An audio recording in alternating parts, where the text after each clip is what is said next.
It's Thursday, August 26, 2021. I'm Amisha Cross, and here's what's coming up on Roland Martin Unfiltered.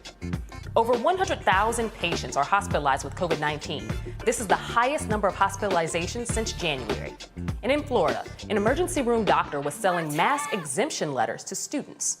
The governor of Illinois issues a statewide vaccine mandate. And in Florida, the Texas governor, he has vaccine mandates as well, but he's going against all of them, even though we have school districts that are pushing so hard to make sure that students are protected.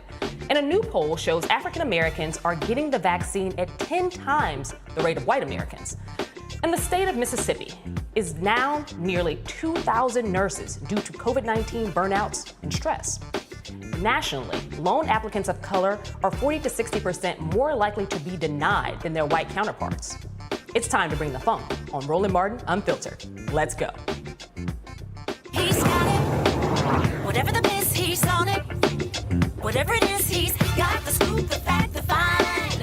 And when it breaks, he's right on time and it's rolling. Best believe he's knowing. Putting it down from sports to news to politics. With entertainment just for kicks, he's rolling. It's on go, roll, y'all. It's Roland Martin, yeah. Rolling with Roland now. He's funk, he's fresh, he's real, the best, you know he's Roland Martin now.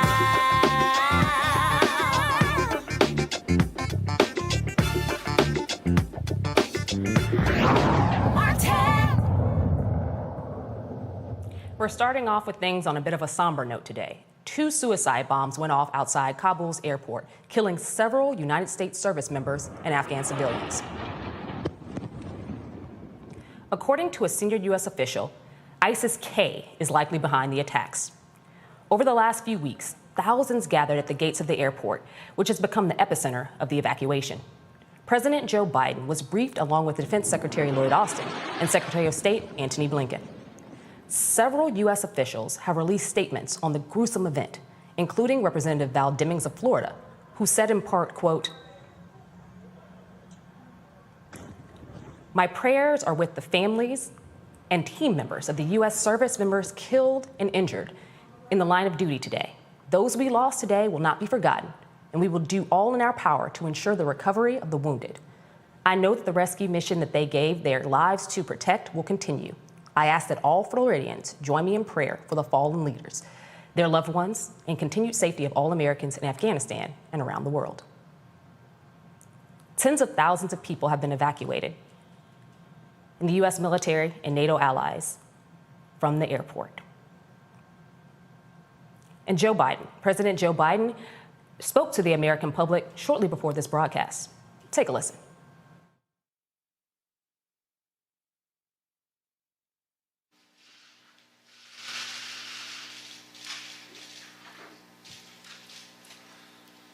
A tough day. This evening in Kabul, as you all know, terrorists attacked that we've been talking about and worried about, that the intelligence community has assessed, has undertaken an attack by a group known as ISIS-K. Took the lives of American service members standing guard at the airport and wounded several others seriously. He had also wounded a number of civilians, and civilians were killed as well.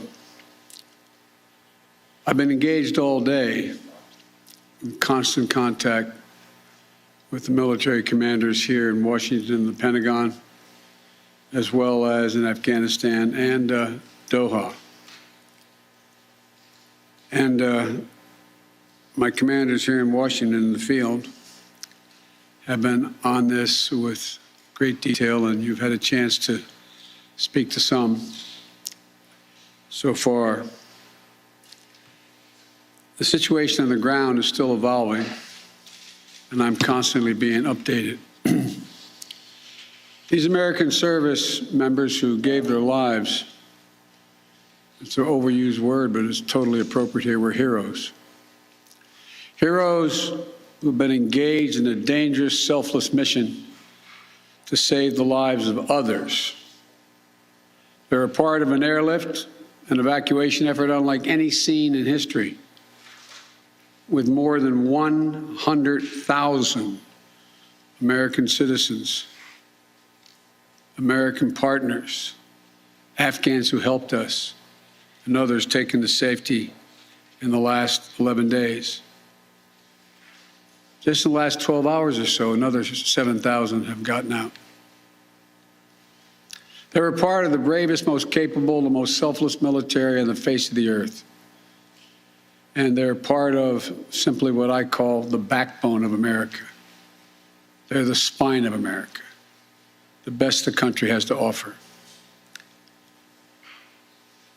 Jill and I, our hearts ache, like I'm sure all of you do as well, for all those Afghan families who lost loved ones, including small children, or been wounded in this vicious attack. And we're outraged as well as heartbroken.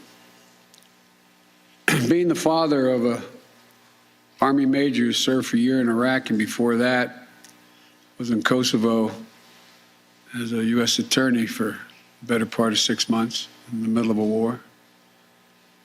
When he came home after a year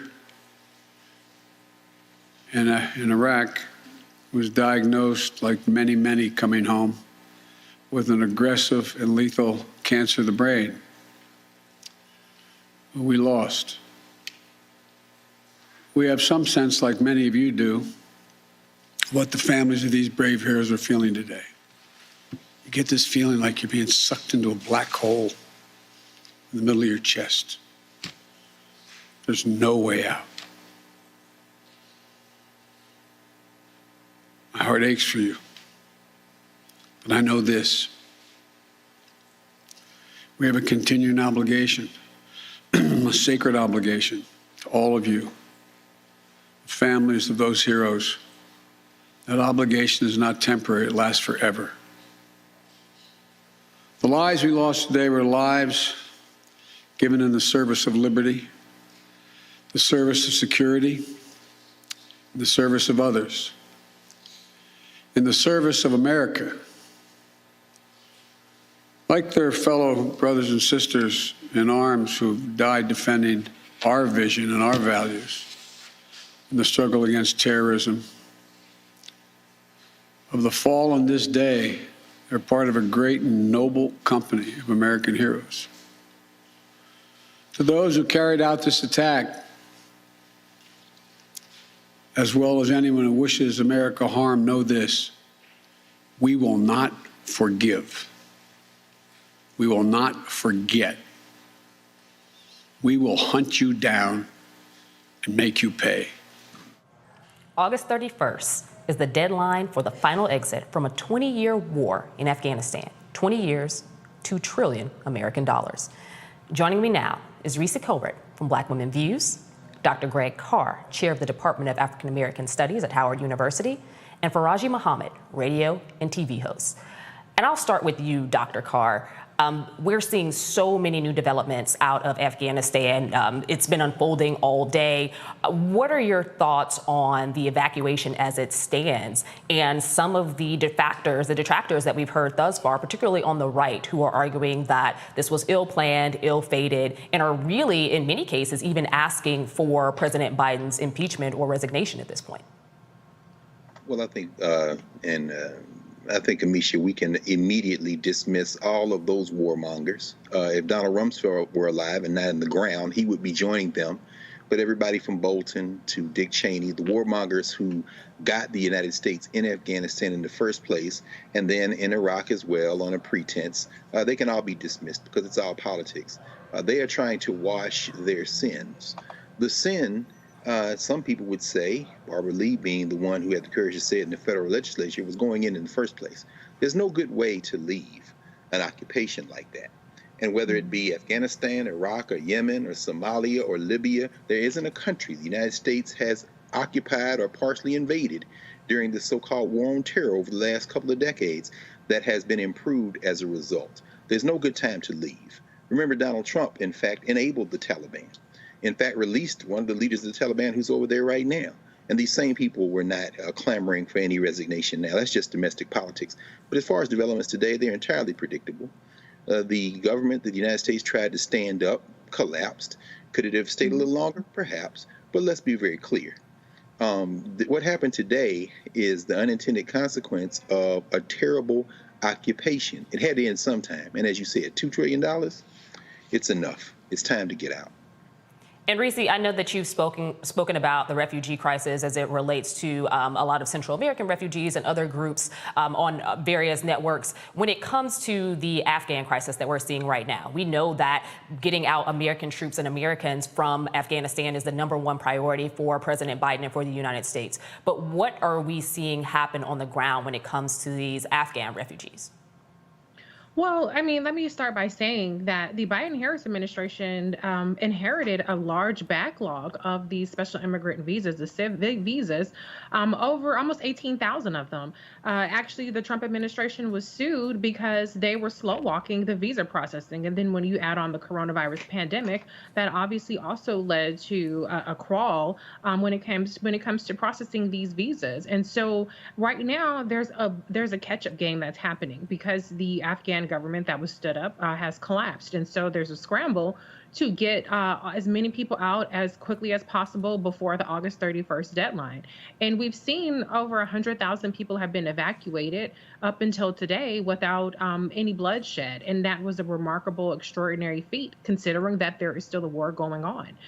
Just because the Taliban was able to stage a coup and disrupt the Afghan government doesn't mean that they have full control over the country. And that's what we saw today with ISIS-K attacking, or purportedly ISIS-K attacking the Afghan citizens. The U.S. Embassy or the State Department put out a warning that there was a security threat. And so at this point, the people who were mostly attacked were, there were some Marines that died and there were some Afghan civilians, including children, that died.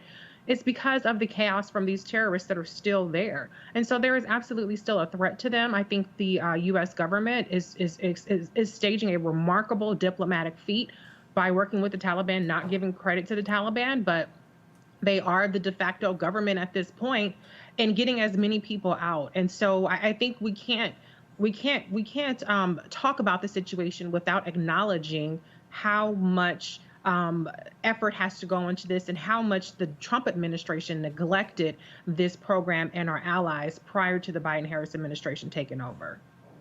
Good points. Faraji, we heard some very strong things from both Dr. Carr as well as Reese related to how this actually built up and what some of the expectation is further as it relates to where we go from here, not only in terms of drawing down and getting as many of our people out as possible, but also ensuring the safety of the Afghan people. We also think about the politics, what this looks like here in America. How do you think this could possibly affect the overall Biden agenda as well as elections going into midterms?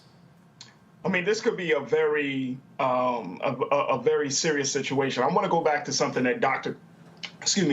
Carr had spoken about. I mean, the United States of America, the presence has been in the Middle East for many, many years, going back to even, George Bush, Jr. We can go even further back than then.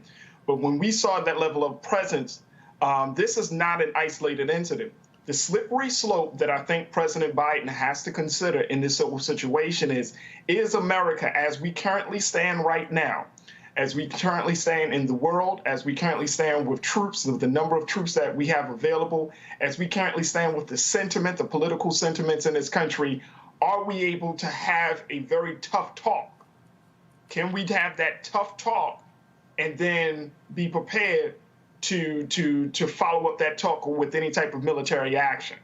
That's going to be the big question that I think that is going to be challenging the Biden administration right now.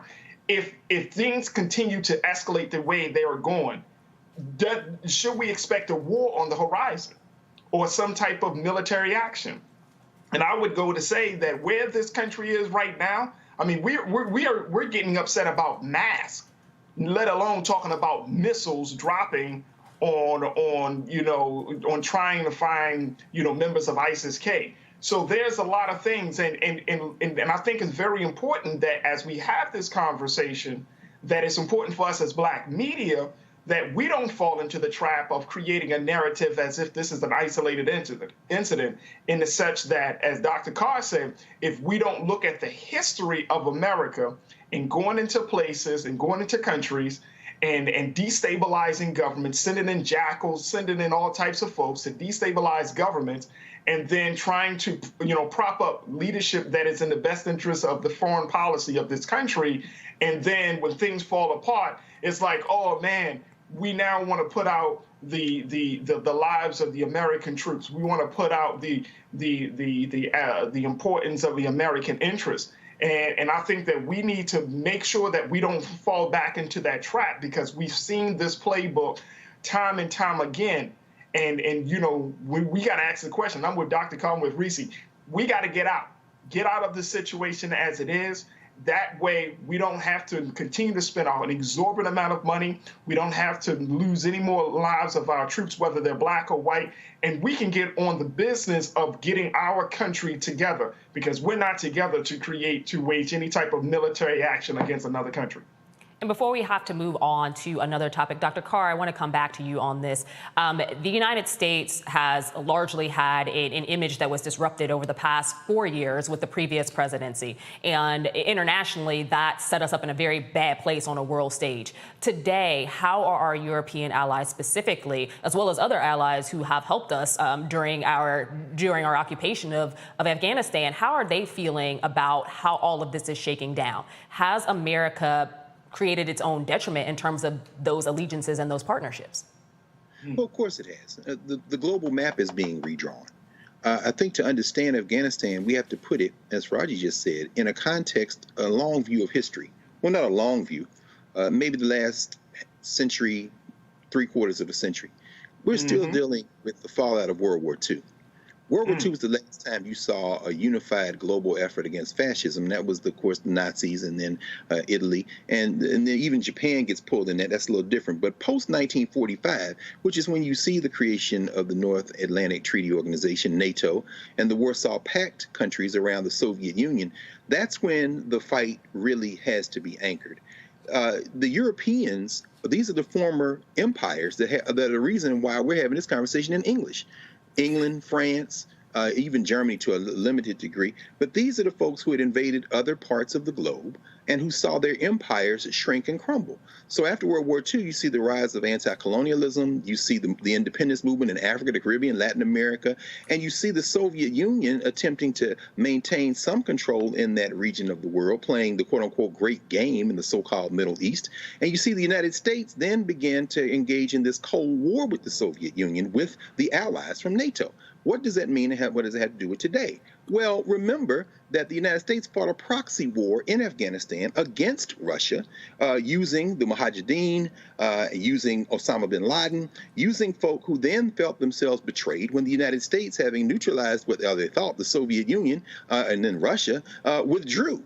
That's directly what led to 9/11, 2001. And so what we're facing right now is the simple fact that people live in the world. And nowhere these empires, either the early empires for England, France, Germany, Holland, or the ones that came after, including the United States, anywhere these empires go to invade, there are people there who will resist them. The simple fact of the matter is no one in Afghanistan was begging for the United States to come in. Those people want to be self-determining. And at the end of the day, now that the United States is going, guess who is shoring up their power? In fact, they've been there for quite some time. Russia, China, Pakistan. And did the United States sell out NATO? Well, Great Britain is like, yo, y'all leaving? Did we get the memo? What the hell's going on? At the end of the day, the United States has to get out of there because there's no way to win a war of occupation. Every war since then, Korea, Vietnam, every war since World War II has been an army of occupation. The United States has been an army of occupation. And the people who do the living and dying in those wars are the people who look like us. Joe Biden, Donald Trump, they ain't gonna fight no war. Mike Pompeo, who met with the Taliban, they're not gonna fight a war. It's gonna be our sisters and brothers, our cousins, our children. So no, I think the Europeans are feeling a little disgruntled. They're a little put off, but guess what? Who cares? Who cares? It's time to bring those troops out of that country. Absolutely. I think that many across America would actually agree with you, especially those who, as you spoke of, look like us, who have lost many, many brothers, sisters, generations in this endless war. Switching gears, the number of COVID cases are steadily rising as the highly transmissible Delta variant rips through the United States. There are a total of 39,160,967 reported cases and over 649,000 reported deaths in America. Over 100,000 patients are hospitalized with the virus. This is the highest number of hospitalizations since January. Pediatric cases are at a record high with over 50,000 children hospitalized since August. And medical experts are recommending vaccinations as the best tool to help slow down the virus. A new poll shows African Americans are getting the vaccine at 10 times the rate of white Americans. 10 times. The NBC News poll shows 76% of blacks claim to be vaccinated, while whites are at 66%. This number comes as a surprise when blacks have been getting blamed and slammed for low vaccination rates from Republicans in states like Texas. The poll also showed 91% of Biden voters are vaccinated, while only 50% of Trump supporters received the vaccine. Let's bring back our panel. Reese, we've heard time and time again of the targeting, the micro-targeting to get African Americans to get the vaccine. We've also seen a lot of, and kudos to you for actually resharing a lot of this on your Twitter, a lot of the anti-vax campaigns and anti-vax memes that have been directed towards African Americans. Are you surprised by these polling numbers? And can we dig a little deeper? What does this actually mean for the success or the progress of vaccination in our community? Well, I'm not surprised by the numbers, but I'm going to say something a lot of people are going to be pissed off about. But the numbers are BS because this is polling data that is completely out of step with all of the public health reporting that's been done by individual states and by the CDC. And so people don't lie about being vaccinated. Go get vaccinated. Get the shot. If you only want one shot, get the Johnson & Johnson vaccine. You're going to have to do a booster in 8 months, regardless of which vaccine that you have. But, to me, what the poll shows is that people understand the societal impacts and maybe perhaps the way it looks to say that you're unvaccinated. And so that's why you see such large numbers of people saying they're unvaccinated when the public health data just does not support that. There's no reason for the CDC or for the individual states to lie about the vaccination rates by race and by demographic. And so I think people are more incentivized to not tell the truth in a poll. But I am encouraged to the extent that it seems like people are recognizing that being vaccinated is something that they should be doing. And if they haven't already done it, perhaps they're making plans to do it.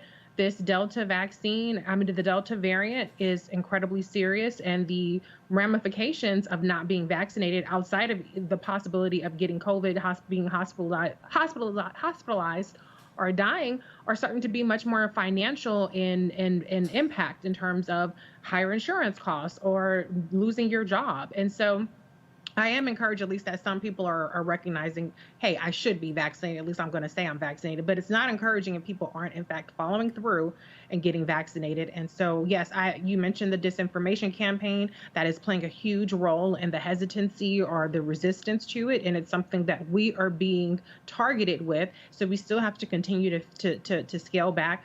I don't agree with blaming Black people for the rise of COVID. Obviously, we don't make up a large enough proportion of the population to be the cause of the spread, but we still have a responsibility to continue to talk to our family and our friends and make sure that people are following through and actually getting vaccinated instead of just saying they're vaccinated. Absolutely. And Dr. Carr, we know that one of the big reasons that a lot of people said they weren't vaccinated was because the vaccine was experimental. Now that the Pfizer vaccine has full FDA approval, we've seen places across government, from city government to state government, that are now requiring employees to actually get vaccinated, as well as many schools requiring teachers and such, and students who are old enough to actually get the vaccine to get the vaccine. Same thing that we're seeing at university levels. And to Reese's point, we've also seen We've also seen in many cases people lose their job or have the threat of losing their job should they not get vaccinated. Do you think that this approach, this move from the carrot incentives approach that started off a couple months ago or so to now a more punitive stick approach, do you think that this is going to work and it's really going to help set America on pace with where we should be in terms of our vaccination efforts? Yeah, Michelle, I think it's going to have to be the stick. I mean, and we've been saying that from day one. Every expert, every medical expert that's been on this show has let us know well over a year ago that when this thing finally got developed, and then late last year when it was unveiled, that there was going to be a stick. We were talking about everything to the possibility of COVID passports to COVID sections in restaurant or vaccinated sections in restaurants. We knew this day was coming. I mean, right there, your homies in Illinois, I mean, the governor, as we know, said, you know, you're not coming to teach, you're not coming to go to school, K-12 or higher ed without being vaccinated. We knew the stick was coming. And I agree, Reese, 100%. You're absolutely right. In the war of misinformation, folks at least saying they're vaccinated, even if they're not, understand you should get vaccinated. And we, of course, know, Lieutenant Governor of Texas, Dan Patrick, you know, white nationalist, is saying you're going to blame black people, and your shovel-mouthed boss is out there trying like hell to ban people from making decisions at the local level about approving or requiring people to be vaccinated. That means that it really isn't about whether or not the FDA approved the vaccine. That's really probably not going to move the needle one way or the other. But the stick, the possibility that you about to lose your job might be the thing. You know what I'm saying? But it's not going to be because people say, I'm waiting for the FDA. Really? Now y'all trust it? Oh, you trust the FDA now? You know what? Just bring the stick. Some people only use the stick. And Faraji, I also have one for you. We know that, to Reese's point earlier, at the end of the day, there are many people who just aren't being honest in these polls when asked have they gotten the vaccine or not, be it whether it's shame or otherwise. What we do know from CDC data, from hospital data, from clinic data, from pharmacy data, is that one of the largest portions of people who have not yet been vaccinated are African-American young males. How can we push up those numbers? How can we get more young black men, millennials and otherwise, to actually get this vaccine? Stop lying to people. I mean, it starts there. This whole process, and I think that also there's this huge fear campaign against the quote unquote the unvaccinated. It sounds like something out of a Walking Dead type of post-apocalyptic type of film where now you're unvaccinated, you're vaccinated, if you're unvaccinated, we don't want your kind here. Look at what is happening in this country and look at the damage that it's doing to the American people.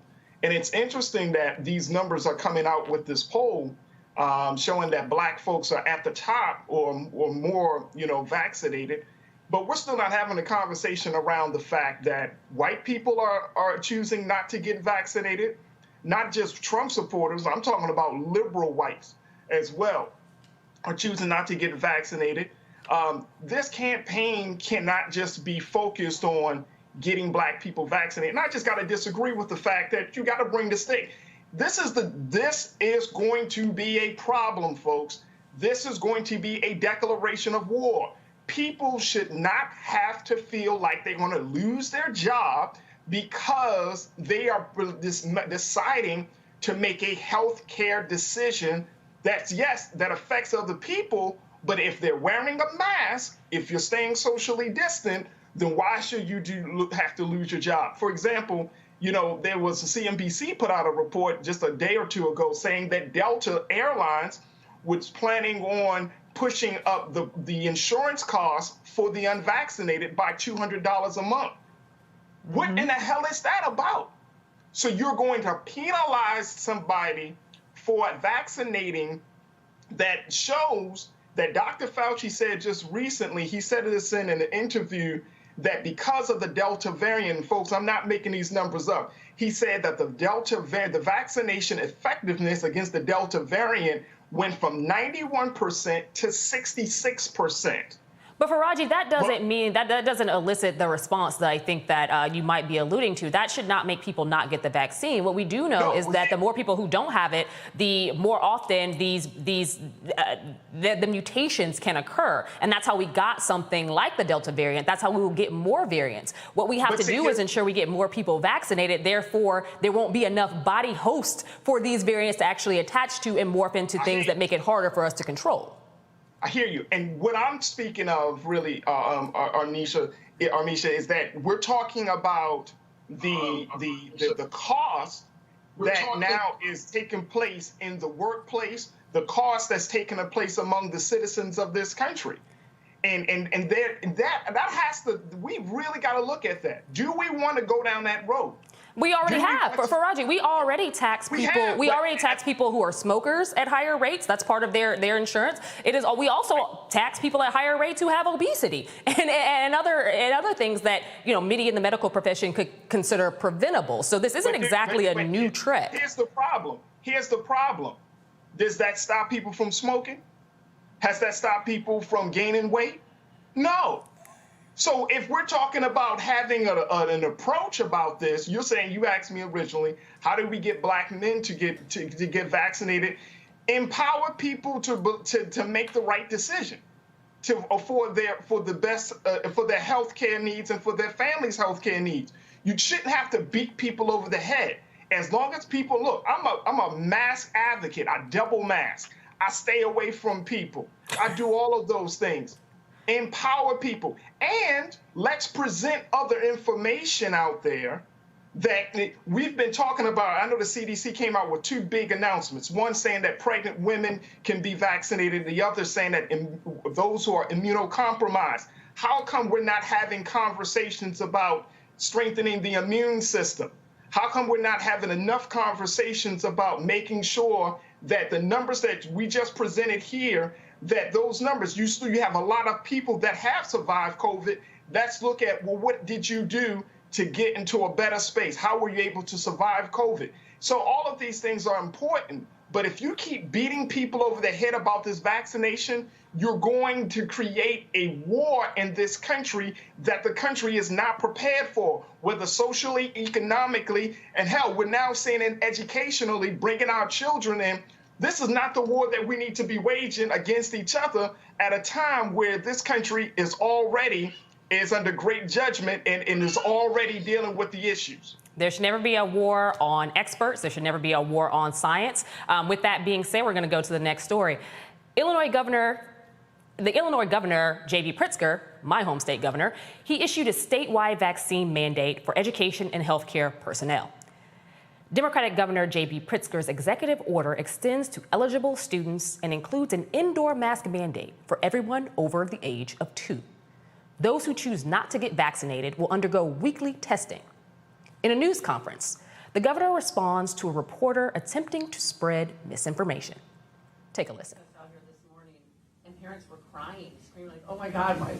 As governor, you should try and calm people's nerves, maybe, or can you? Because they're a low-risk group. Students. Amy, as a supposed reporter, you should probably stop the misinformation. We are done here. Thank you. Thank you. You know how you prevent schools from being closed? You stop complaining about mask wearing. Okay, Jordan. Send me some studies, please. It's called Google. Excuse Give it a me. quick Google. I'm going to take the podium again and just respond to that. Let me just say this. You are spreading misinformation. I wish you would stop spreading misinformation. You come in here with a political agenda and you spread misinformation, and I just think you should stop. We now need to protect our children. We need to protect the people in our communities, parents, grandparents, teachers. You are working against that. And it is extremely upsetting for all of us who are trying to keep the rest of the state safe. It's important to note that 95% of COVID deaths in Illinois were among the unvaccinated. The American Federation of State, County, and Municipal Employees Council 31, the state's largest union, is challenging the mandates. The state's biggest teachers union is in support of the new executive order. Illinois currently has 1,503,063 reported cases and over 26,000 reported deaths. Over 50% of Illinois residents are fully vaccinated. Meanwhile, taking a deep dive down to Texas. Texas governor bans government entities from issuing vaccine mandates at all. And we know how things are turning out in Texas. Governor Greg Abbott, who recently tested positive for COVID-19 himself, signed this executive order while the Lone Star State has over 3 million cases and 56,000 reported deaths. Last month, Abbott issued an executive order stating government agencies cannot mandate vaccines under emergency use authorization. Abbott, who is fully vaccinated, wants the legislature to decide on vaccine mandates and exemptions. Let's bring back our panel. Reese. What is happening here? We're seeing we talked about the carrot and stick approach. We talked about some of the punitive measures that are being taken. But now that we have a COVID-19 vaccine and the Pfizer vaccine that has gotten beyond emergency use, at this point, they are fully FDA approved. And now you're seeing more states push towards mandating the vaccine for various reasons and in various entities across the states. But we're watching pushback, particularly from southern states in places like Texas, where not only did Governor Abbott actually get COVID-19 himself, but this is also a guy who is vaccinated, a guy who used the monoclonal antibodies, and a guy who has absolutely no problem telling his constituents basically to ignore masks and to ignore the vaccine in its entirety. Well, this is where politics trumps science, unfortunately. And the demographic, the specific demographic that is the most vaccine hesitant is white Republicans and Trump supporters. I mean, even Trump was booed for mentioning that he was to take the vaccine at his own rally. And so the right-wing media has just ginned up all of this anti-vax sentiment and exploited it.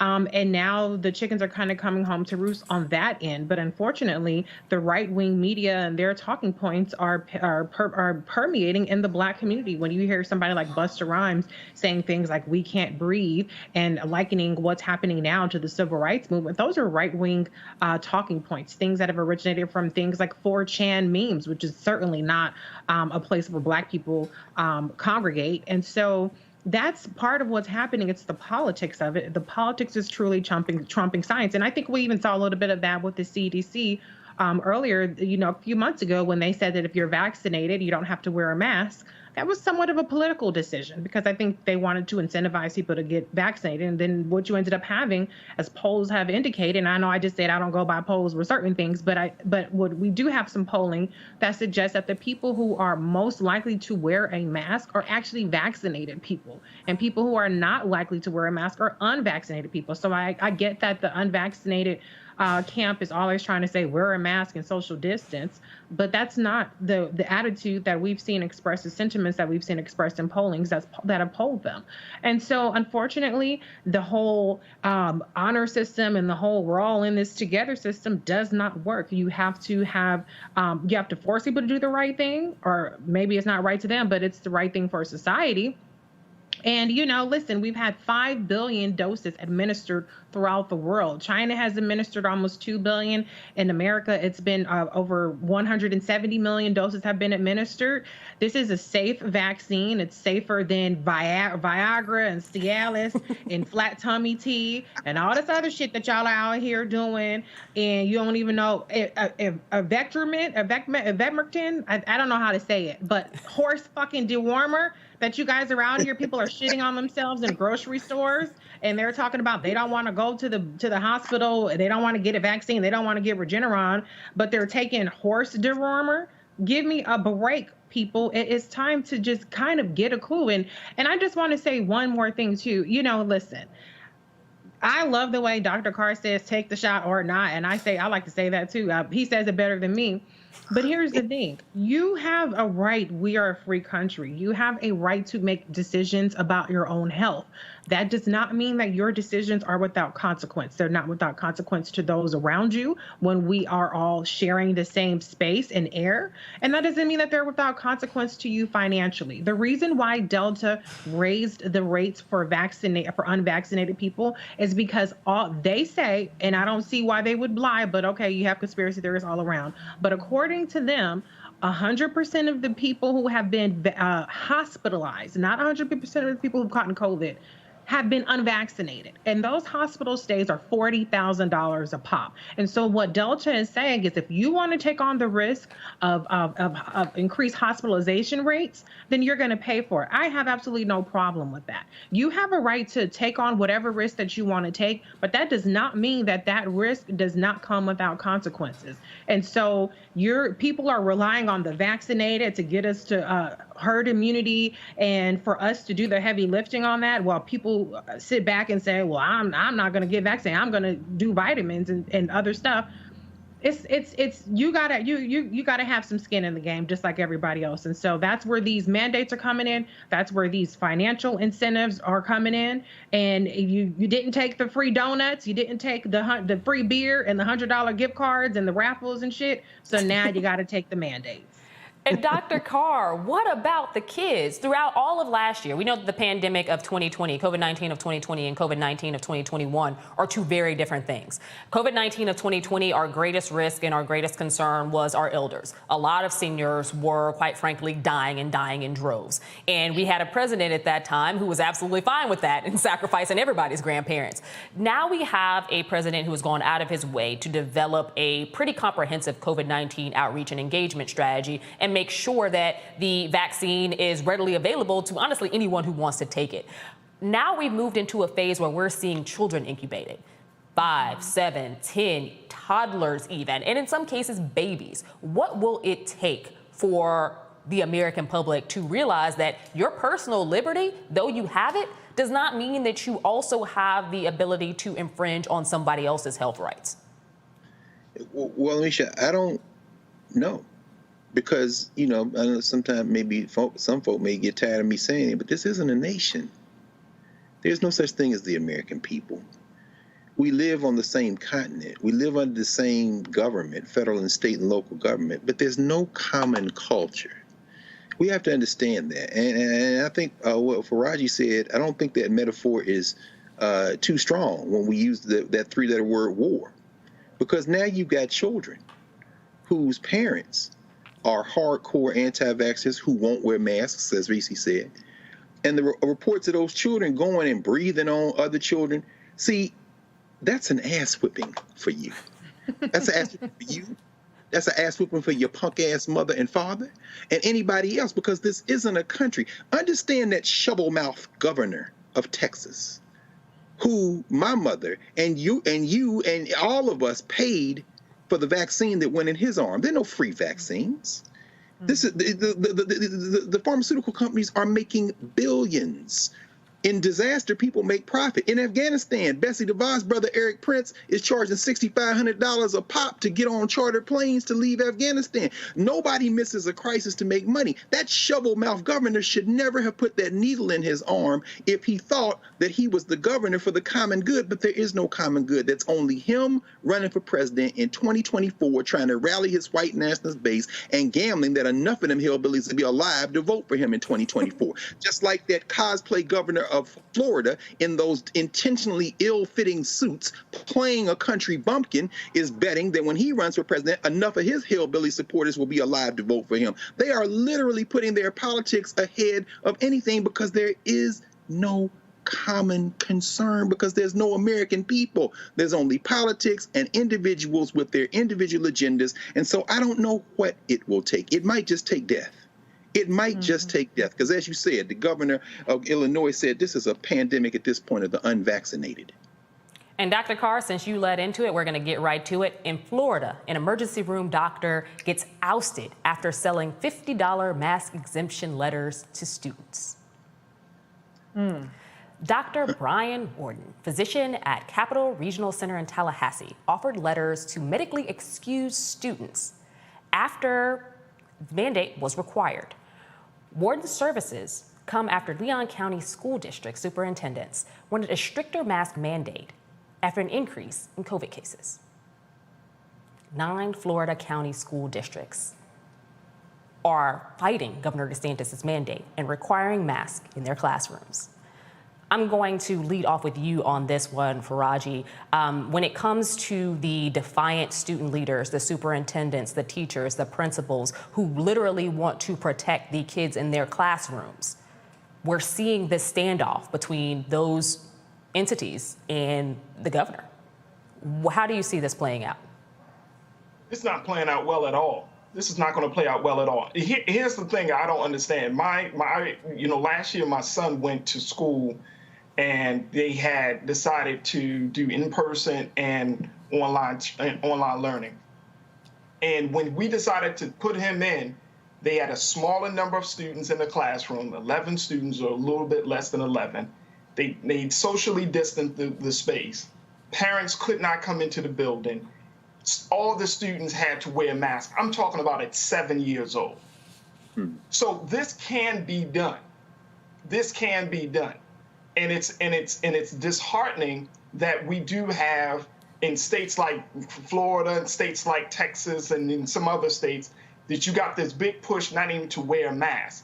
That's absolutely insane. And I listen to Buster. I know what he said.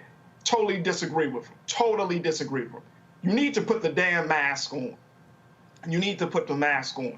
And I think that as we have this conversation, I remember just reading a report earlier this week from the Washington Post. And on that report, family, it said Biden receives inconclusive intelligence report on the origin of COVID-19. In that report that the president had asked to do over a 90-day period, they cannot, and this is the intelligence community have said, that they could not determine the origin of COVID-19. Now, what does that say to you? Because I'm putting it out there to folks to really, to let it marinate and analyze. What that says to me is that this country does not have a real grasp of where COVID-19 has come from. They can't even say it's from Wuhan. They can't even say if it's from Fort Detrick or any other place. They don't know. The intelligence community, some of the brightest minds of our country, right? They don't know. And for me, as I read this report and I read how this thing plays out, I'm saying if they don't know, then folks, then that puts us in a very, very serious position where we can't definitively say this will work and that won't work because we don't even know the origin of a situation. So I just wanted to put that out there. No, I think the masks are one of the best tools that we can use. We can teach our children to use masks, and we can be smart about it in schools. We just have to have the political will and just come to the point that say we got to figure something else out because this thing is totally in a space where we don't know what's going on. We don't have a full handle on it yet. I think that those are good points. I want to bring Reese into this. Reese, we know that masking has been something that most schools want to see happen. The schools that are designated that don't have students old enough to be able to be eligible for the vaccine specifically. But we also have to acknowledge that there are other things that that school districts, particularly those who are union representatives for various public school districts, are asking. One of them is about class size. The other is about a lot of the ventilation standards and other things that make it very difficult to mitigate a COVID crisis. What we know is that masking isn't all that we can do. And because those young people under 12 cannot get vaccinated, at the end of the day, we have not met the standard that even the CDC has actually put forth in terms of making sure that class sizes are smaller, particularly in Black and brown schools where we know overcrowding is something that happens on a daily basis, but also ensuring that they have the necessary items for cleanliness. A lot of cases, teachers are bringing those things in themselves. They're not supplied by the state or by the school district. But just in terms of ensuring that these buildings are safe for students, let's scratch masks for a minute. Let's say all the students wear masks. At the end of the day, if you have 30, 40 kids in a room, that's right. How helpful is the masking, even if everybody is abiding by it? Yeah, I completely agree. I mean, masking is one tool in the toolkit. It's not the only tool that should be deployed. But I saw a picture today. My sister-in-law shared a picture of my niece, in class, and their desks were facing towards each other. And I'm like, What the hell is that? That is not social distancing when you have two kids that are facing towards each other. And I remember the CDC went from 6 feet to 3 feet being social distancing, and then there's supposed to be plexiglass. The fact of the matter is these schools are not ready for these kids to come back, and it's incredibly scary. And parents are having to make very difficult choices because, as Faraji pointed out, we're not dealing with the coronavirus of 2020. Or maybe it was you, Amisha, I'm sorry. One of you guys said that. We're dealing with a totally different situation. We're not having distance learning. We're not having social distancing. We're not forcing, minimal contact between parents coming onto campuses and students and things of that nature. And so we are very, very ill-equipped. And it just seems like there's been this rush back to schools to try to this rush back to normalcy. And, I actually read a study that suggested projections are suggesting that up to 80% of school students can get COVID within the next 2 months. And it's just an absolutely astronomical number that seems unconscionable, which is why I haven't tried to repeat it or to share it. But there are some very, very dire warnings out there about the implications of sending these kids back to school without all the appropriate measures in place. And one other thing I want to mention is you have governors like Greg Abbott of Texas and Governor Ron DeSantis of Florida that are touting these monoclonal antibodies like Regeneron as these cures, and let's get as many doses out there for people as possible. But children are not eligible for those treatments. If you're over 12, kids are allowed to get the vaccine, but that is not necessarily the case for Regeneron. And so there is still a gap in the ability to really fight this. And still the most effective treatment is actually preventative measure, which is the vaccine.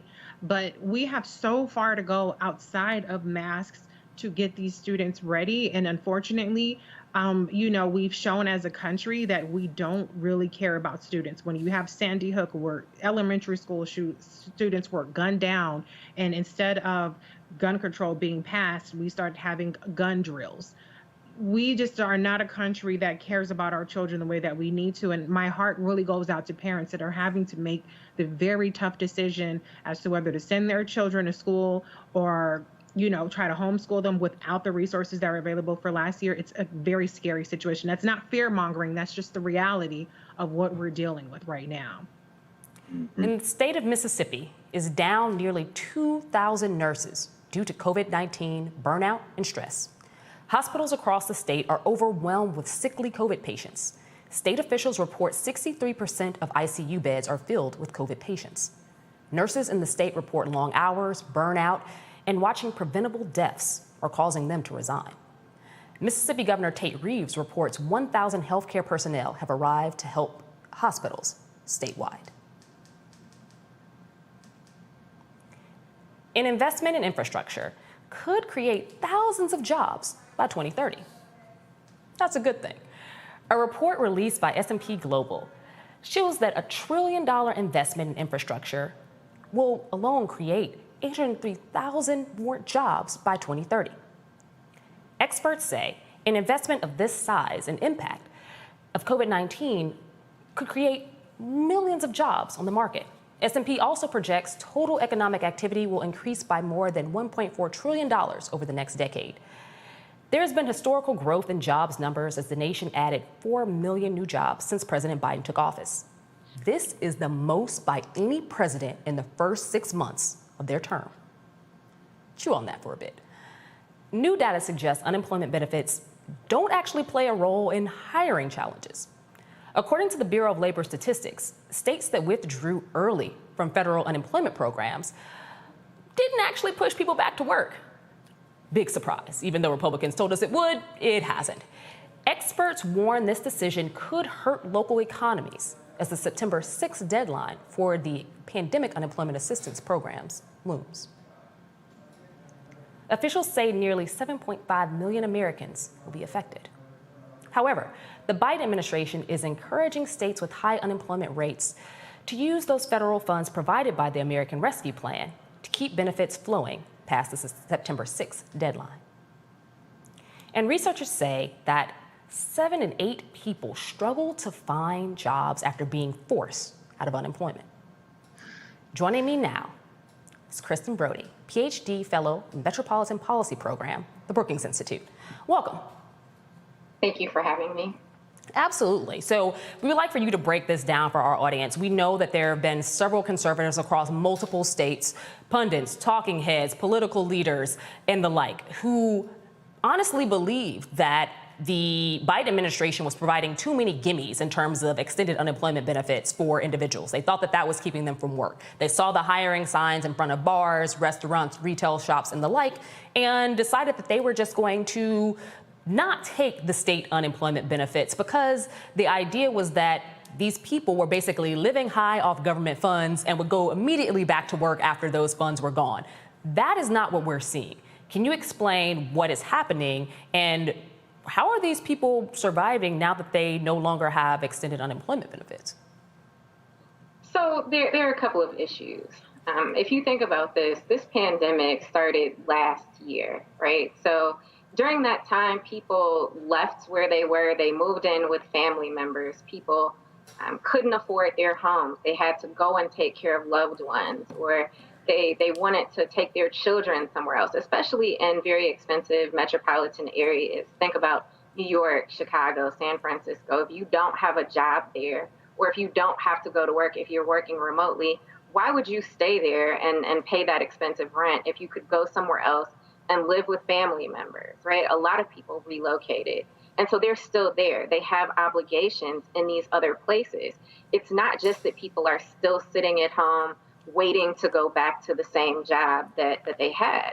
Some of those small businesses closed down and don't exist anymore. People left where they were. There are people who weren't able to get vaccinated, who don't have broadband anymore, or who their children aren't back at school, or there's not a mask mandate at the children's school and they don't feel comfortable sending the children back to school. There's so many reasons why people haven't gone back to work that have nothing to do with unemployment benefits.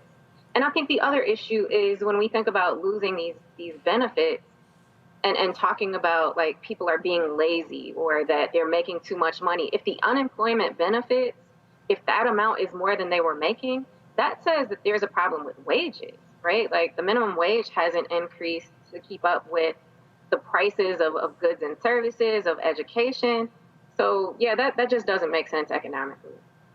And those are really great things that you point out, Kristen. And when we're looking at moving forward, we know that the infrastructure package was basically a core function of the Build Back Better plan that President Biden has for the United States. When it comes to the Black community and infrastructure and the millions of jobs that this infrastructure package could actually create, how would that hit the Black community and what types of jobs are those? We know that this is going to involve a lot of retooling and reskilling, but what does this actually mean in progress, in play? What can the Black community expect from these infrastructure jobs?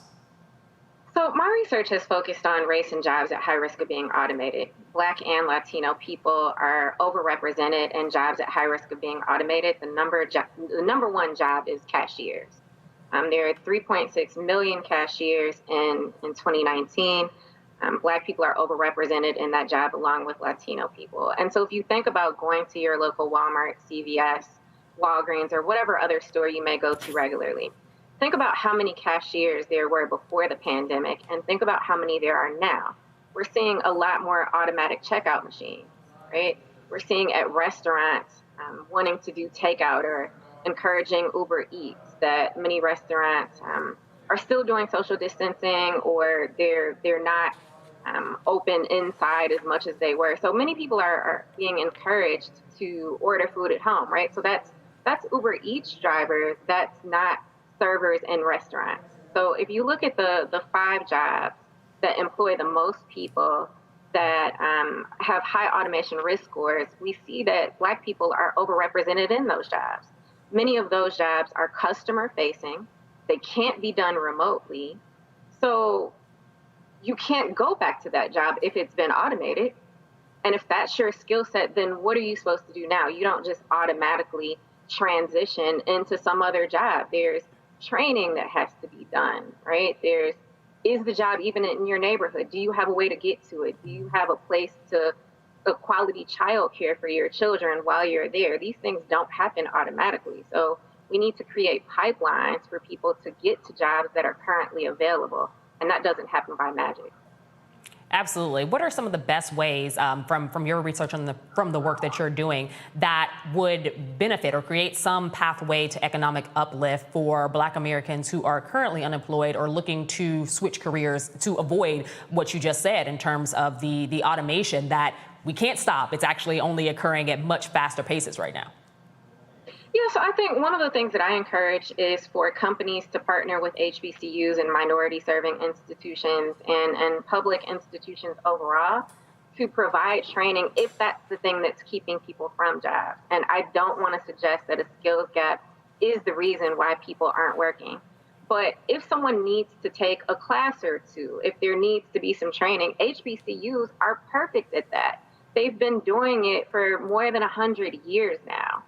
And other groups, I'm thinking about the Kingsley House in New Orleans that pairs people with training, with jobs, with childcare, and other resources that they need. We need more organizations like that that can then help bridge the gap for people, to get them back to work, to pair them with childcare, to get them transportation, or whatever it is that they need to get back to work. But the main thing is wages. We need to see an increase in wages so that people can actually earn a living wage at whatever the job is that they're doing. And the reasons for unemployment or underemployment for Black Americans typically differ among Black women versus Black men. Can you speak to some of those differences and how those groups overcome them? I know that you talked about childcare, which is obviously a huge one for women, but not necessarily at the same rate for Black males. What are some of the impediments that Black men have, and what are some of the pathways or, some of the ways that you see them being able to overcome them, and what types of resources are available? Yeah, so I think that historically Black women have been the caretakers of this nation, not just of their own families, but of white families, of white corporations, that we're the ones that are in HR. We're the ones that are taking care of children, elderly, disabled people, right? We're the ones that are in all of those caretaking jobs. And we're the ones that are kind of seen as not really a threat. Right? I think about Melissa Harris Perry writes about this in her book, where some people see Black men as a threat. People, would call them lazy or shiftless, and of course they're not, right? So I think that a lot of that is discrimination, right? Which is wrong. I think that everybody needs to be given a chance. If it's a matter of training, transportation, whatever the case is, that we need to provide opportunities for everybody that is ready and willing to work, and find individual policies for different cities and states to figure out why aren't people going to work. Is it wages? Is it training? Is it transportation? Is it that the job doesn't exist in their neighborhood anymore? It's not just a national policy. We need to look at individual areas and figure out why people are not going back to work, and build up Black communities and Black businesses help bridge that gap. And Kristen, we have to go to break, but we'd love to have you back on. Definitely going to be in contact. Still to come on Roland Martin Unfiltered, hip-hop icon Fab Five Freddy will be here to talk about his directorial debut, The Grass is Greener, in an in-depth look at how the war on drugs was really a war on people of color. And are there really hidden biases in home mortgage approval processes? Stay with us. You're watching Roland Martin Unfiltered. I believe that people our age have lost the ability to focus the discipline on the art of organizing. The challenges, there's so many of them, and they're complex, and we need to be moving to address them. But I'm able to say, watch out, Tiffany. I know this road. That is so freaking dope.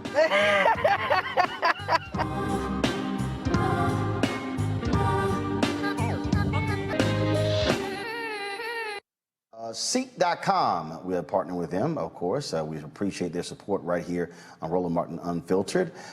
Check out a couple of their products that you can take advantage of. And you're watching us on Seek. What's going on? This Quavo Huncho. Right now you in the Huncho's world. Please let the music play.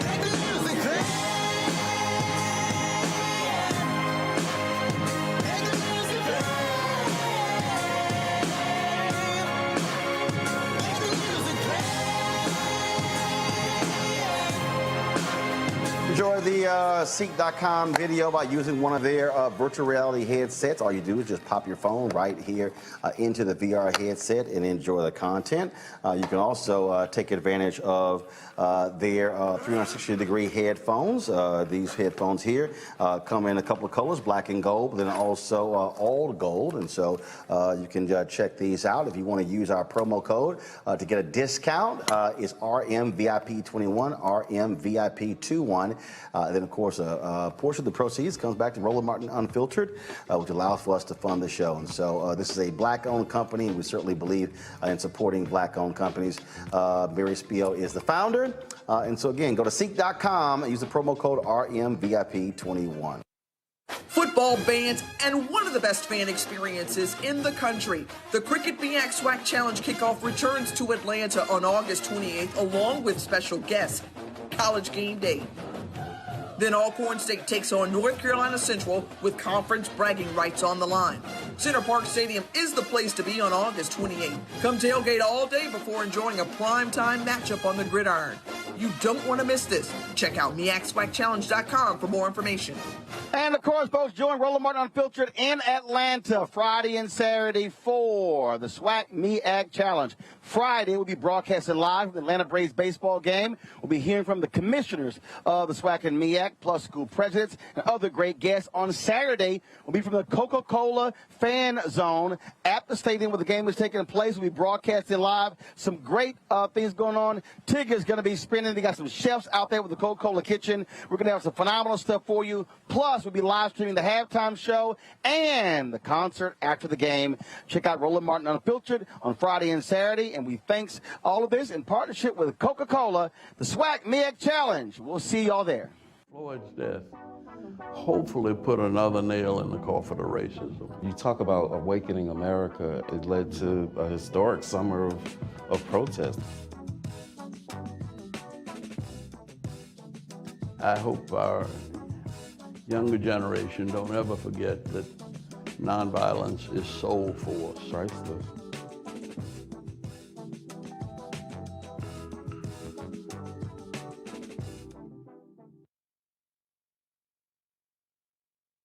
It's injustice, it's wrong.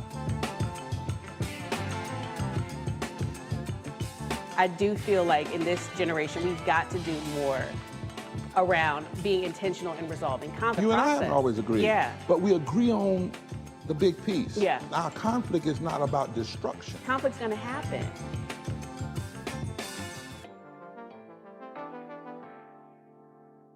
I'm Chrisette Michelle. Hi, I'm Chaley Rose, and you're watching Roland Martin Unfiltered.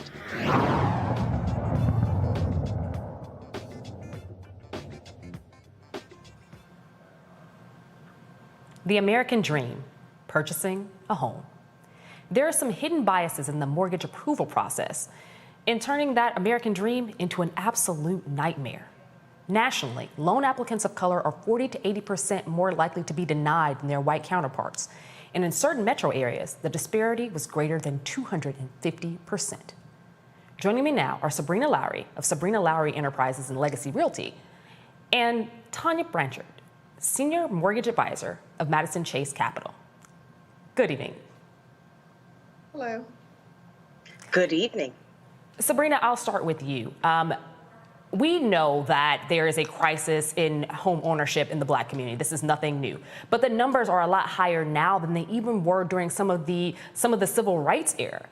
Can you break down to us why this is and what types of tools are in the chest that are even available to minorities that are actually looking to, specifically Black people who are looking to own homes? Because it seems like this is quite systemic. Absolutely. Thank you so much for having me here today. And the pandemic is not the first problem to prevent Black home ownership. I've been a realtor for 18 years, and I've been a homeowner for 19 years. Before becoming a homeowner, I watched my grandmother and my mother. So we're talking about generational home ownership. I learned that. There were stigmas and there were issues even back in the 70s when my grandmother purchased her home for the first time, where interest rates were in the 20% y'all. And that's like credit card rates. That's above what even an auto loan would go for. And when I purchased my home 19 years ago, the interest rates were below 7%. Now, here we are in a pandemic, and the Fed decides we're going to keep these interest rates low. They're at the historically lowest they've ever been, 2%, 3%, and 4% across the board. And not only that, but as the broker, I'm the house hunter, I'm totally reliant upon the bankers, the lenders, the mortgage brokers to approve our population and our community, because affordable housing is not a major factor. It's just not there. It does not exist. I'll give you a perfect example. In the month of June, I placed a house on the market below $200,000. That is considered affordable housing. I had over 70 showing requests on the listing. Talk about a bidding war. There were over 19 contracts submitted. More than half of them needed to get financing. And the cash buyer wins. So that's the problem. And Tanya, to bring you into this conversation, we know that the housing market in 2021, to Sabrina's point, is something out of the Wild Wild West. It is cash on demand in many cases. It is also the dying of a dream for a lot of particularly millennials, folks who are now when some people think millennials, they think super, super young, but there are millennials that are turning 40 this year who are, out in this system trying to buy homes, trying to get their families kickstarted. And at the end of the day, Black millennials are kind of left out, hung and dry. We know what the numbers are. We know what the disparities are. Why are they so vast? And in what types of climates do you see there to be opportunities for engagement? How can we stop this astronomical difference in lending? Well, I think the biggest thing is really education. And I think that when people are going to purchase a home, if they were pre-qualified, pre-approved before they went in, that would make the process a lot easier. But you also have the different types of loans and down payments that the client will have to come up with. So you have that to take into consideration too. Are they credit worthy? Are they with their credit score? Do they have enough money in the bank? Do they have reserves? So those are things that we look at when you get that application. And in today's market, because it's so competitive, you really want a pre-approval letter.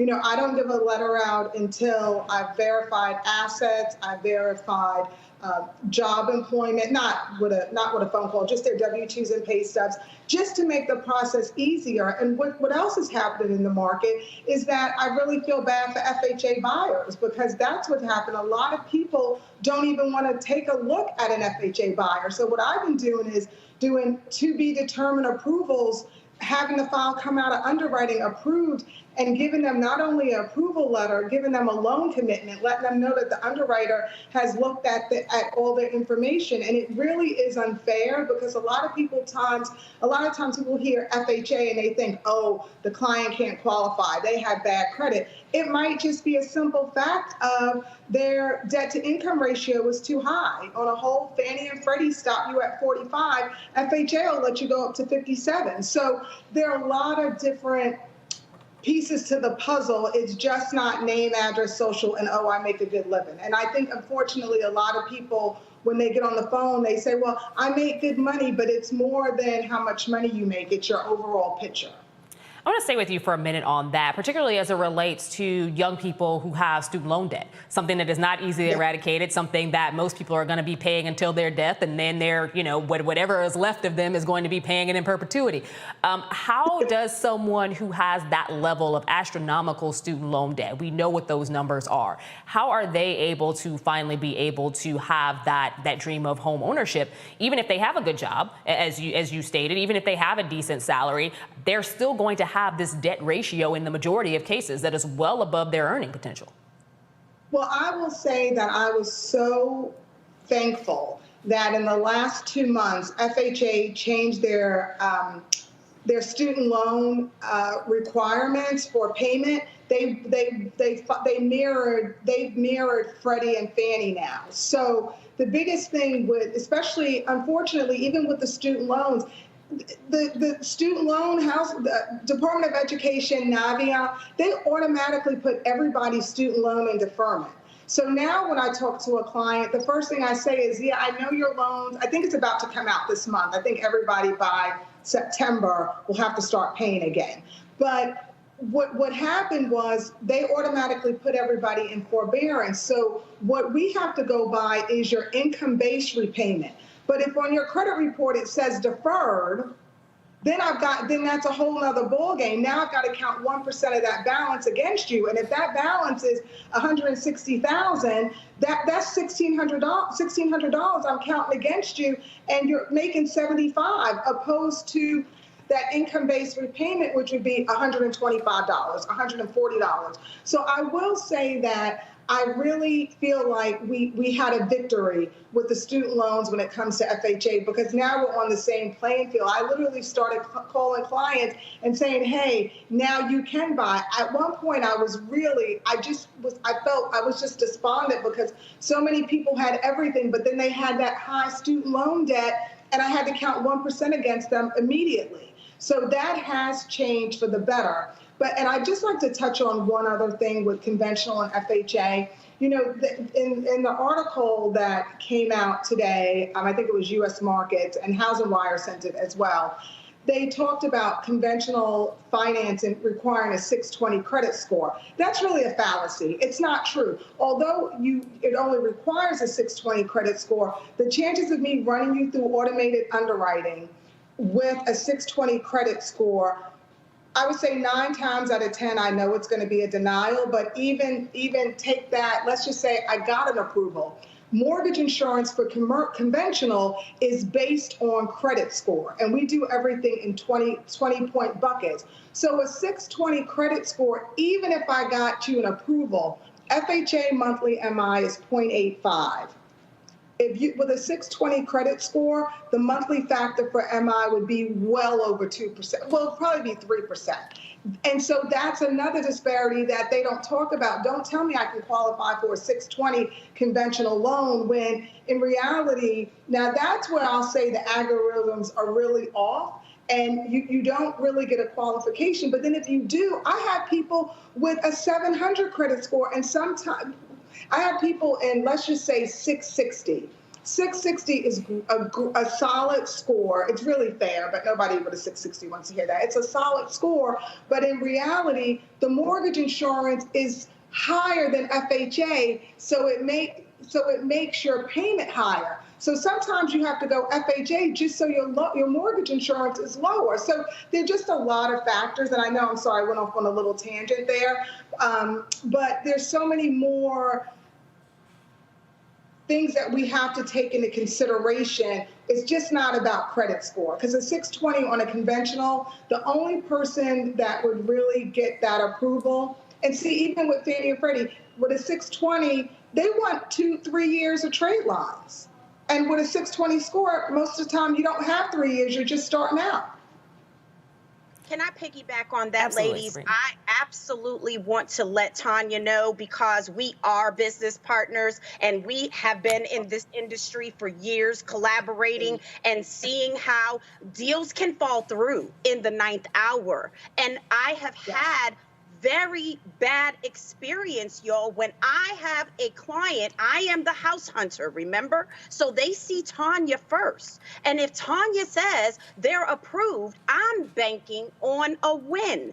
But when they go through that underwriting process, which is them flipping through your papers and digging through your assets, and they pull your credit again the day before closing, and then you get a denial letter, which means I'm not going to closing, they're not going to closing, and that's yet another Black homeowner that does not exist.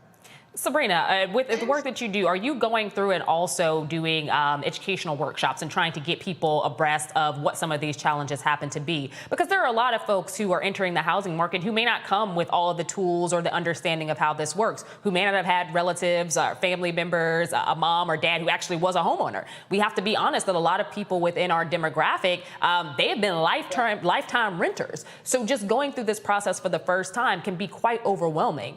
What types of resources have you been providing for those individuals?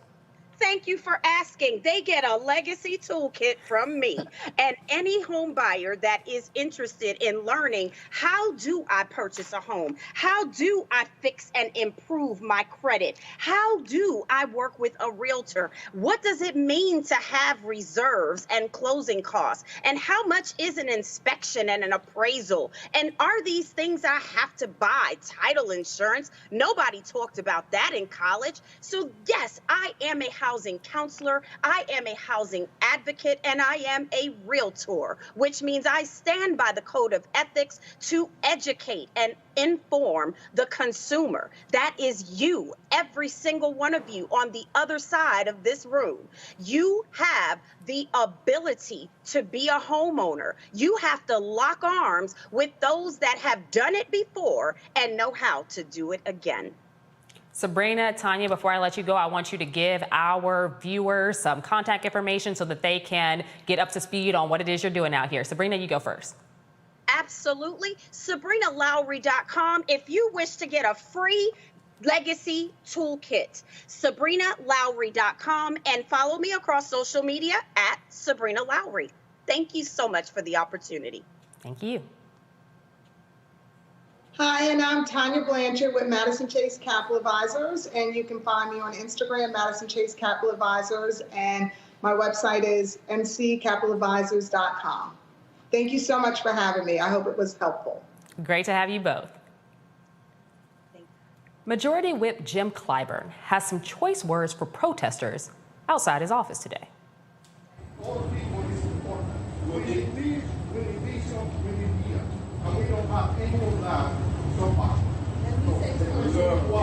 Did you read the American Rescue Act? Did you read it?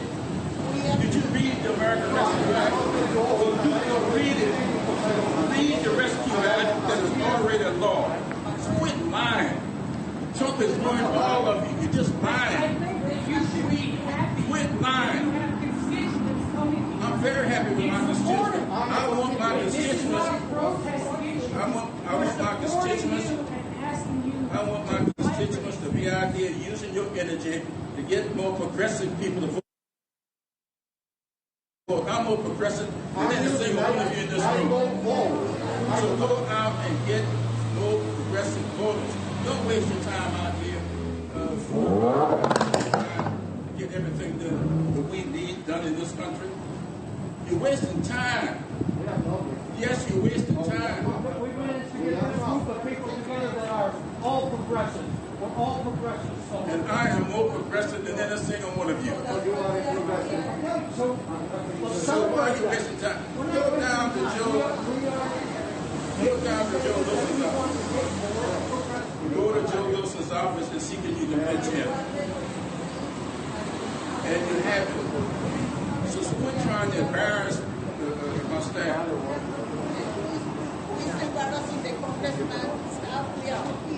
Well, I read your newspaper, your news release.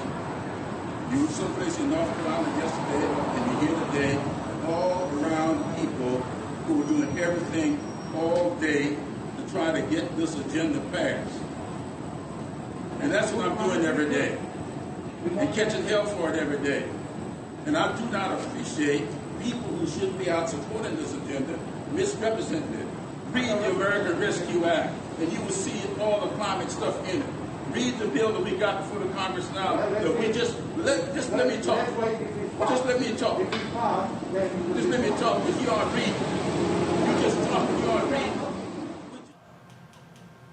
Still to come on Roland Martin Unfiltered, we'll tell you about day 7 of the R. Kelly trial and more. Stay tuned. I believe that people our age have lost the ability to focus the discipline on the art of organizing. The challenges, there's so many of them and they're complex, and we need to be moving to address them. But I'm able to say, watch out, Tiffany. I know this road. That is so freaking dope.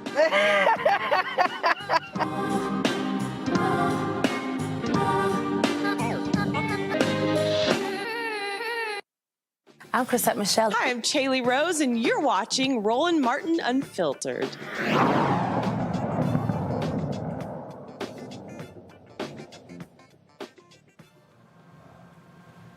The war on drugs has been primarily directed towards people of color. On Netflix, there's a film that explores the racially charged history of the war on drugs. In The Grass is Greener, hip-hop icon Fab Five Freddy, in his directorial debut, examines the connection between music and marijuana.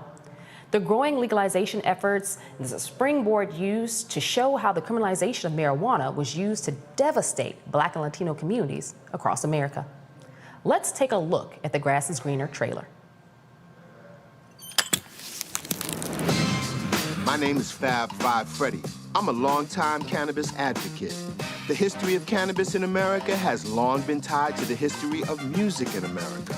Louis Armstrong, Bob Marley, Cypress Hill, Snoop Dogg. That's the sound I was looking for. The era before me was on PCP, heroin. My mission was to get everybody hooked on chronic. You know what I'm saying? As cannabis goes mainstream, it's easy to forget the past. Marijuana, from its entry point into the U.S., has been associated with African Americans and Mexicans. Marijuana, a Mexican weed smoked in cigarette form called reefers, a one-way ticket to the nut house. This is where drugs becomes a proxy to race, because you could no longer legally write race into the law. You could write drugs into the law. America's public enemy #1 is drug abuse. The dangers of marijuana. Psychiatrists and sociologists knew that there was nothing wrong with weed. Our decision makers chose to ignore the science. They chose propaganda. They chose racism. There is something to the fact of we, the public, not pushing them to do the right thing. We have sat around too long. Marijuana, pot, grass, whatever you want to call it, is probably the most dangerous drug in the United States. Dangerous drug, dangerous drug, dangerous drug. We're not the war on drugs, we're fighting the war on drugs. Joining me now is the director of the documentary, Fab Five Freddy. Welcome. Hello, thanks for having me. How are you? Absolutely. Thank you for being here, and thank you for creating this most amazing work of art. We know that the move to legalize marijuana, to make as much money off of marijuana as possible, is happening at the state level. A lot of white men across the country have dug their heels into it and are now making money hand over fist. It seems like there's a new dispensary popping up every day, everywhere. But Black men specifically still are, under the guise of criminality as it relates to marijuana. How does your film, this documentary, unload some of the impact of the war on drugs and its lasting effects?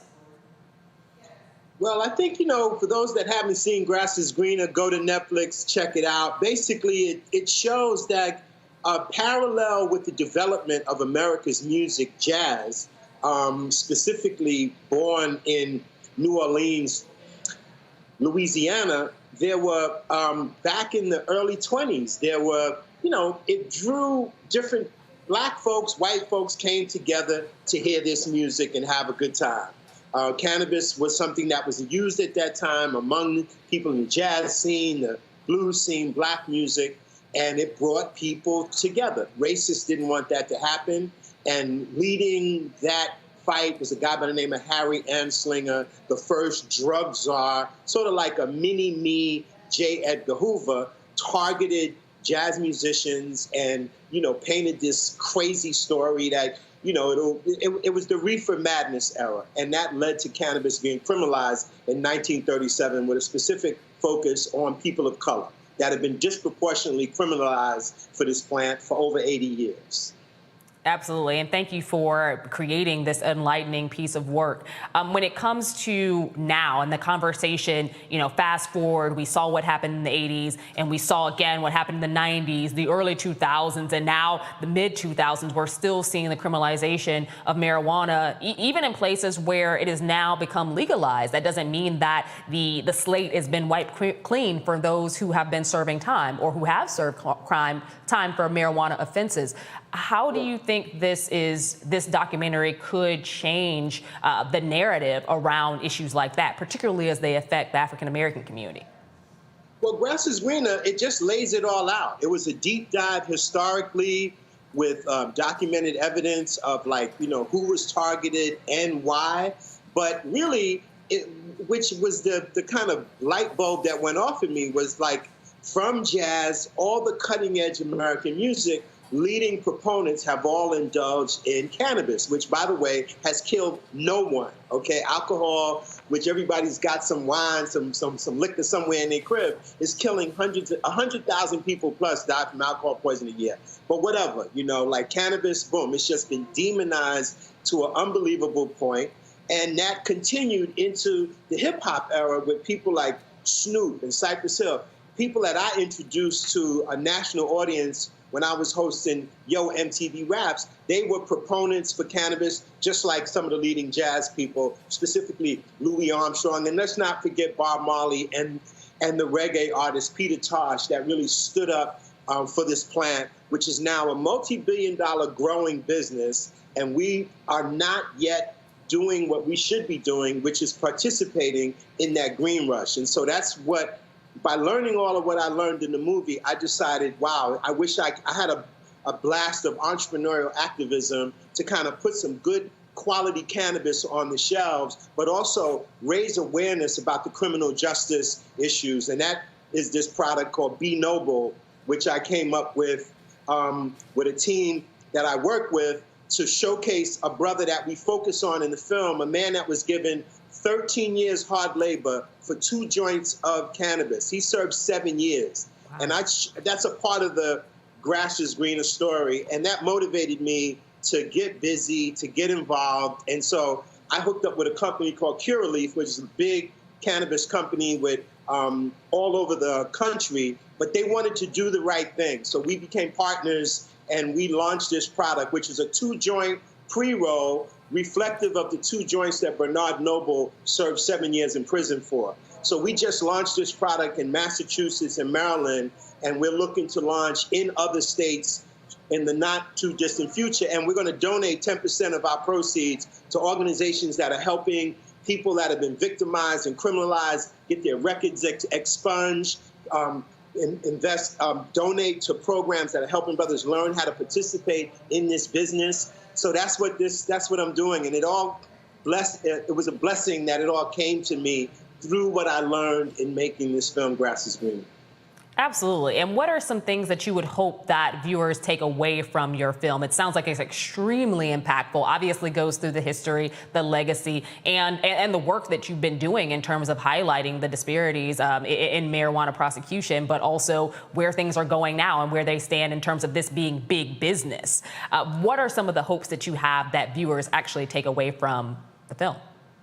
Well, the focus, once again, which is the focus of the product, Be Noble, is to raise awareness. If you go to the be-noble.com website, you'll see some information about Be Noble, but also just in the process of watching Grass is Greener, it's an entertaining yet educational look at what's going on with this potential huge business. It's called the Green Rush because there's so much happening.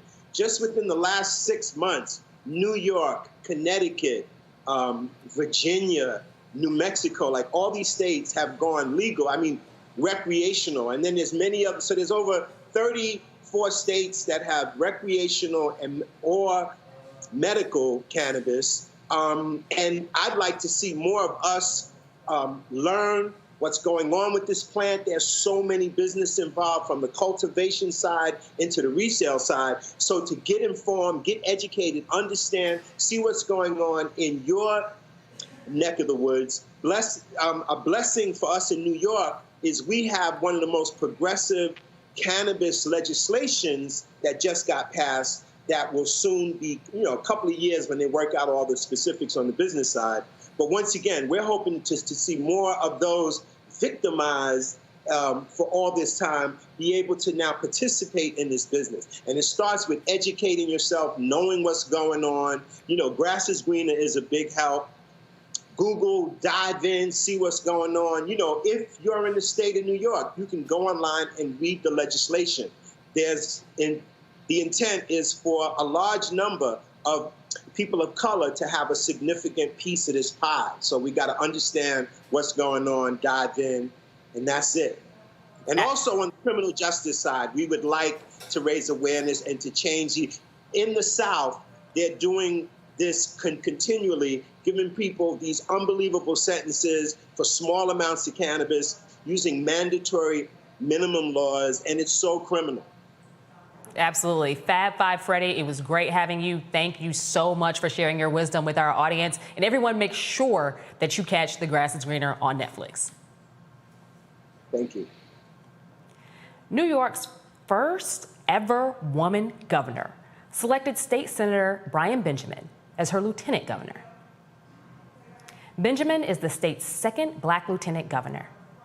Previously, Benjamin served as a state senator for New York's 30th district, which includes Harlem, where the senator was born and raised.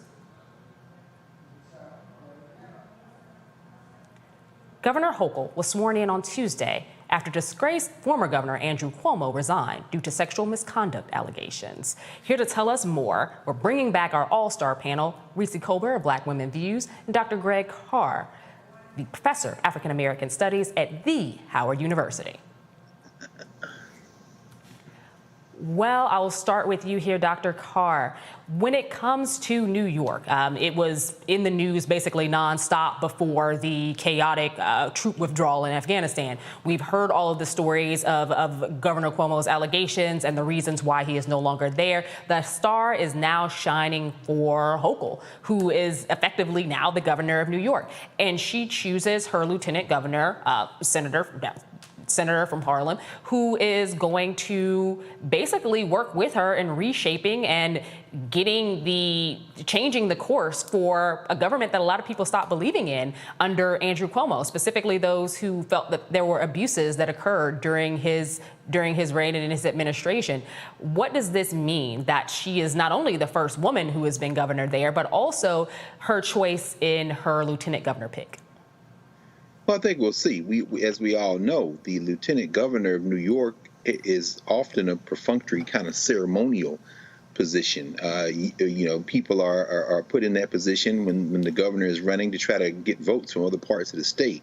I think we probably all remember, was it Elliot Abrams got in trouble had a zipper problem, and that's how David Patterson ended up the governor of New York, the brother Harlemite.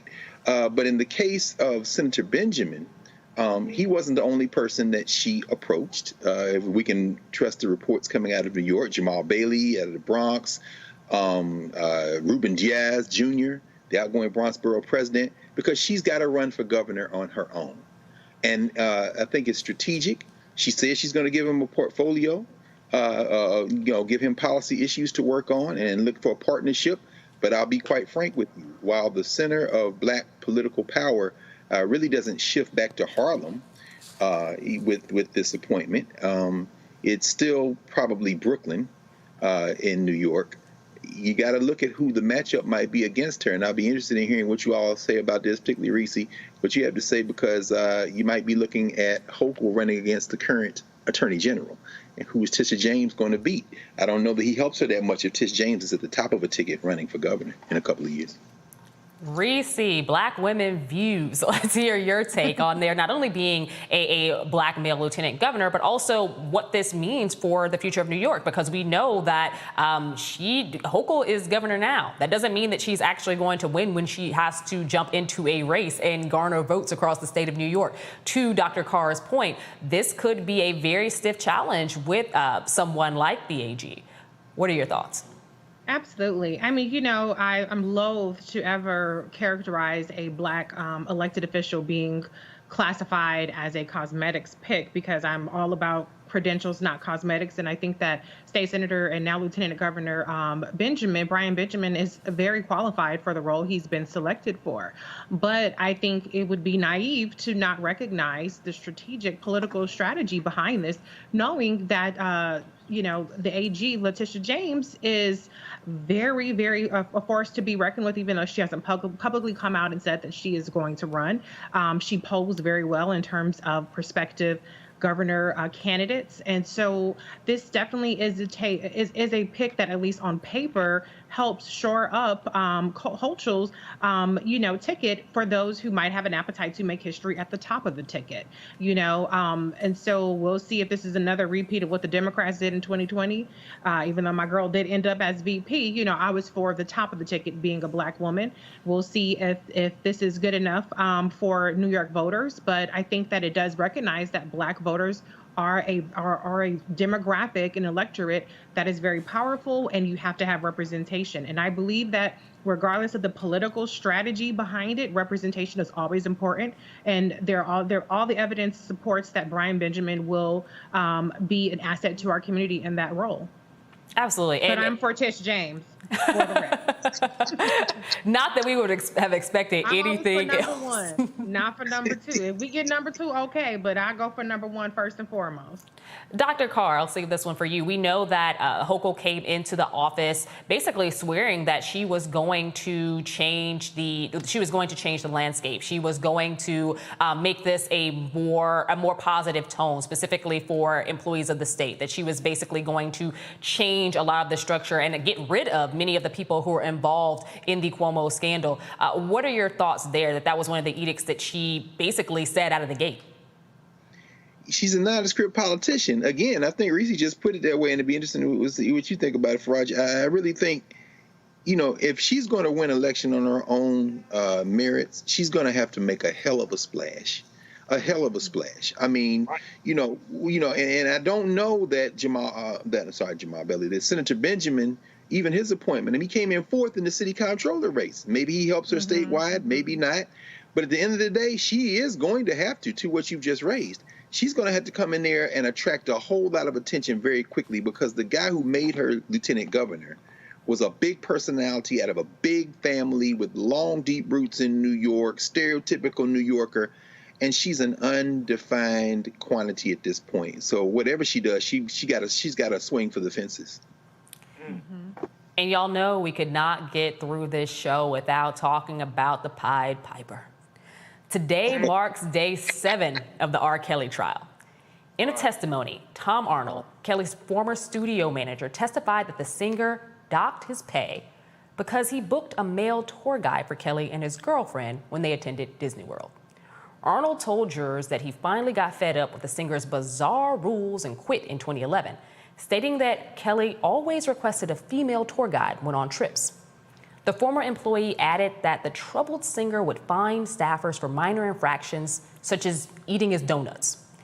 R. Kelly is charged with 9 counts of racketeering in violations of the Federal Mann Act.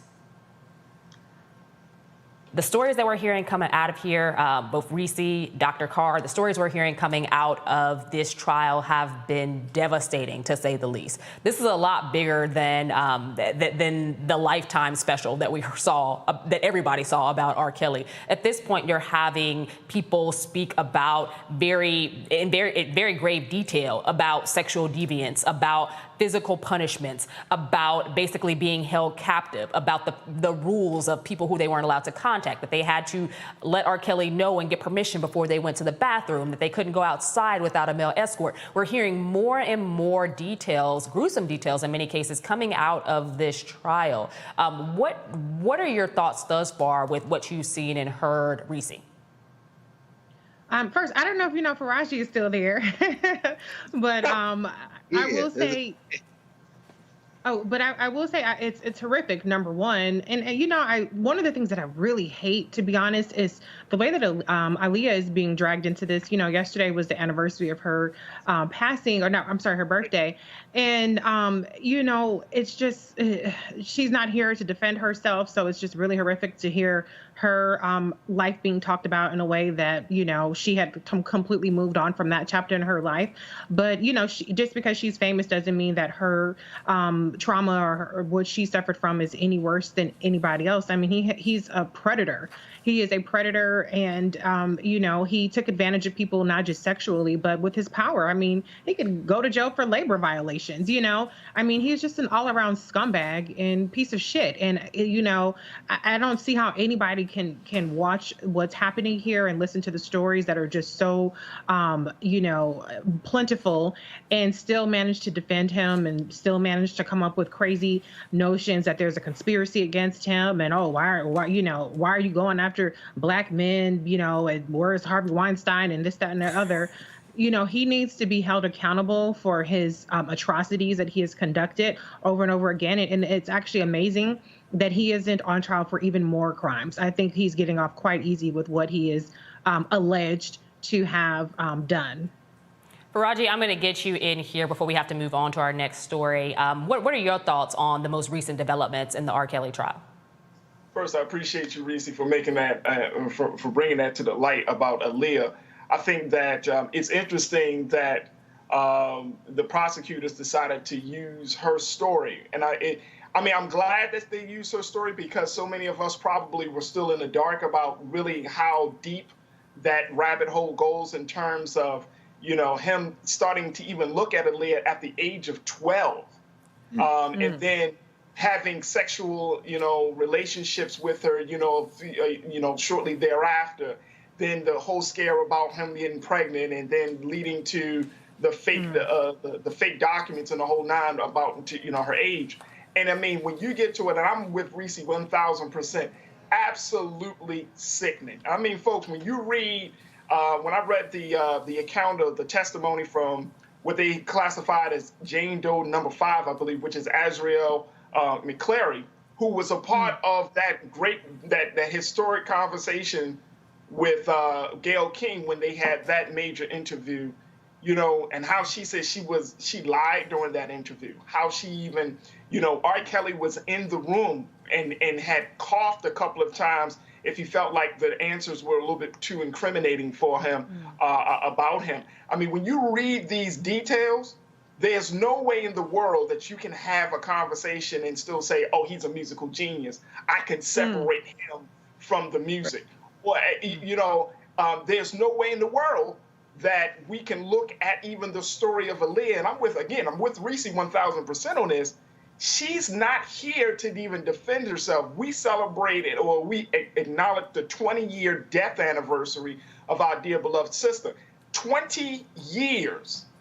She lost, she was not here with us, and she can't defend herself. And I don't know, you know, it left a bad taste in my mouth that the prosecutors used her story in such a way that you didn't bring the parents in, you didn't bring any other close friends or relatives of Aaliyah into the conversation, onto the stand. But R. Kelly, folks, he deserves everything he gets.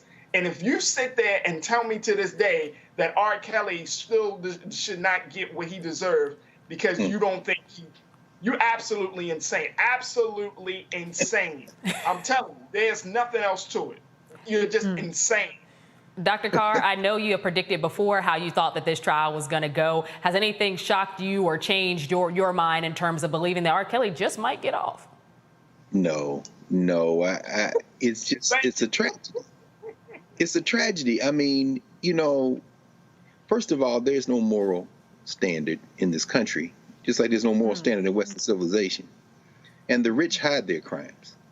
There was a president of the United States caught on tape saying, I moved on her like a bitch. You can grab them by the P word. And he sat in the office and was elevated. This isn't defending R. Kelly at all. This is saying that the madness runs deep in the human spirit. Come on. And people who are looking for an excuse will find one. Now, it's more likely than not that he will be convicted. And as we know, he's not just facing a New York court, he's got charges in several states. And as we just heard from everyone, these witnesses, I mean, no human can hear that and not be moved. But the deep thing about this, I think, is that when we look in the mirror, when it's just us, we have to confront the fact that somewhere in every human being, there's something in our spirit, in our psyche, that must make us wonder, what kind of society do we live in? And do we really know the people we're talking to?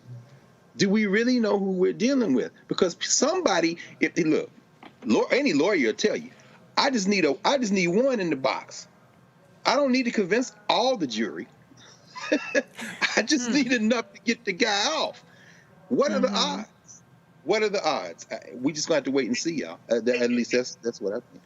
Hey Doc, can we also just, and Reese, I love to get your thoughts on this. People have been saying, look at the parents, that the parents are to blame, but I don't think you can blame the parents necessarily. And I get it, but I understand it's easy to quote unquote blame the parents for wanting to, your daughter to be associated with this man. But I don't know. It's hard, and I would love to get, I know that there's a lot of conversation that we should blame the parents, we should charge the parents, we should punish the parents because they put their daughters in that position. Now, Faraji, we had to ask Amisha. R. Kelly put their daughters in that position. And I think that it's very frustrating to see in any case where there is molestation, where there is rape, where there is sexual violence of any kind, parents get blamed for that. Because at the end of the day, this was a grown man making adult decisions. And the adult decisions he made was to prey on middle school kids and to prey on early high school kids. This was a guy who literally parked his car outside of middle schools and waited for young girls to come out.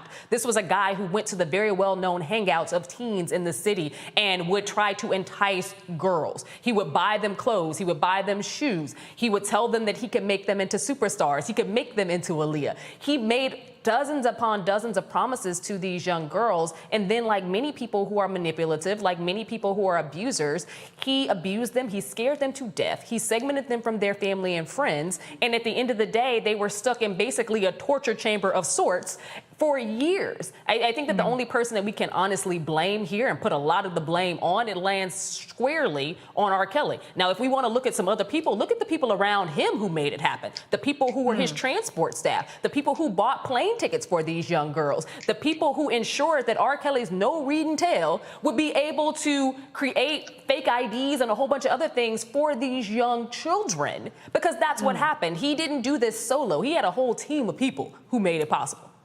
And that's what makes it satanic. That's what makes it satanic. You had grown-ass men and some women who allowed this to happen. And we know it. We hear the stories, and we see those level of enablers. And I'm going to just tell you honestly, it's 2021. If you find a consciousness in 2021 after years of this, and you finally say, I had to say something on the stand, man, get the hell out of my damn face, man. Like, you finally had a damn heart.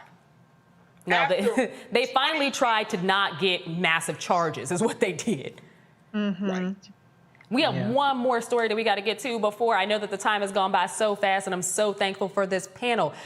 This is a step away from the creepiness of R. Kelly, but 3 former Philadelphia police officers are now charged in connection to the wrongful imprisonment of a black man.